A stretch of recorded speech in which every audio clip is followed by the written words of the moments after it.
మధ్య కాలంలో వరుసగా ప్రెగ్నెన్సీ న్యూస్‌తో సెలబ్రిటీలు అంతా బిజీ లైఫ్‌ని క్యారీ చేస్తున్నారు. ఆ బాటలోనే చేరిపోయింది మన ముద్దుగుమ్మ 'బిగ్ బాస్' కంటెస్టెన్సీ ప్రేరణ. ఇక తను 'కృష్ణ ముకుంద మురారి' సీరియల్‌తో మెయిన్ లేడీగా యాక్ట్ చేస్తూ ప్రేరణకి ఎంతో మంచి గుర్తింపుని అందుకుంది. అలా తను 'బిగ్ బాస్' అవకాశాన్ని కూడా దక్కించుకొని తను ఒక కన్నడ యాక్టర్ అయినప్పటికీ కూడా తెలుగులో మంచి గుర్తింపుని అందుకుంది. అయితే ఇక్కడ ప్రేరణకి రష్మిక మందన్ బెస్ట్ ఫ్రెండ్ అనే విషయం తను ఎప్పుడూ చెప్పుకోవడం ఇష్టపడదు అంటూ ఆ విషయాన్ని స్వయాన నాగార్జున గారు స్టేజ్ పైన రివీల్ చేస్తూ వచ్చారు. ఆ తర్వాత ఎప్పుడు కూడా రష్మిక తన ఫ్రెండ్ అనే విషయం కూడా చెప్పిందే లేదు. అలా తక్కువ టైంలోనే ఎక్కువ పాపులారిటీని దక్కించుకునే ఘనత ప్రేరణకే దక్కింది. 'బిగ్ బాస్' సీజన్ 8లో తను ఆఖరి ఘట్టం వరకు చేరుకుందని చెప్పుకోవచ్చు విన్నింగ్ రేస్లో.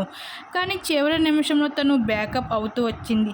అయినప్పటికీ కూడా పలు మా టీవీ షోలో సంబంధించిన షోస్ ఈవెంట్స్లో జోడీగా అయితే భర్తతో నటిస్తూ మనందరినీ ఎంటర్టైన్మెంట్ చేసింది. అటువంటి ప్రేరణ ఇప్పుడు మొత్తానికి అభిమానికి ఒక గుడ్ న్యూస్ అందించేసింది. తన తల్లి కాబోతున్న శుభవార్త అయితే అభిమానులకైతే షేర్ చేసుకుంటూ రావడం జరిగింది. ఇంకా ఈ విషయం తెలుసుకున్న అభిమానులు అయితే కంగ్రాచులేషన్ అంటూ బెస్ట్ కామెంట్స్ తెలియజేసుకుంటూ రావడం జరుగుతుంది ప్రేరణకి.